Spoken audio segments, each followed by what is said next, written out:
Well, today, officials in Scotland and England are expecting a massive turnout as public viewings for Queen Elizabeth II begin.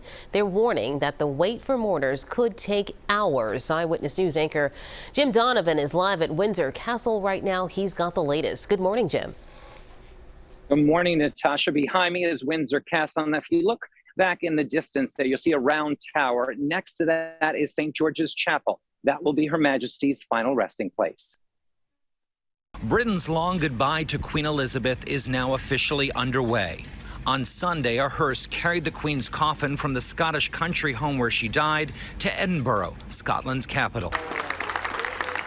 The 6-hour journey was marked by huge crowds that lined the roads for a glimpse of the hearse. The mood was somber but respectful, but spontaneous applause began just as the cortege had left. Today, the Queen's body will be transported to St. Giles Cathedral along Edinburgh's Royal Mile. Elizabeth's son, the new King Charles III, will lead the procession, which will conclude with a private service. Afterwards, members of the public will be able to come pay their respects in person. Queen Elizabeth is expected to lie at rest in Scotland for about 24 hours. Her coffin will then be flown to London on Tuesday ahead of an extended public viewing. And Her Majesty was a constant in our lives, and that's gone. The death of the United Kingdom's longest-running monarch has prompted an outpouring of grief across the country.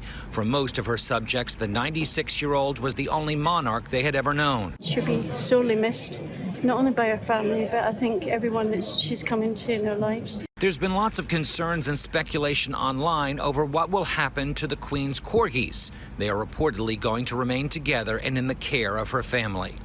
The BBC says the dogs will be jointly adopted by her son, Prince Andrew, and his ex-wife, Sarah Ferguson. Well, thank you so much, Jim Donovan. We'll get back with him a bit later in the show. Now, Eyewitness News and CBS News will be providing continuing coverage as the world remembers Queen Elizabeth.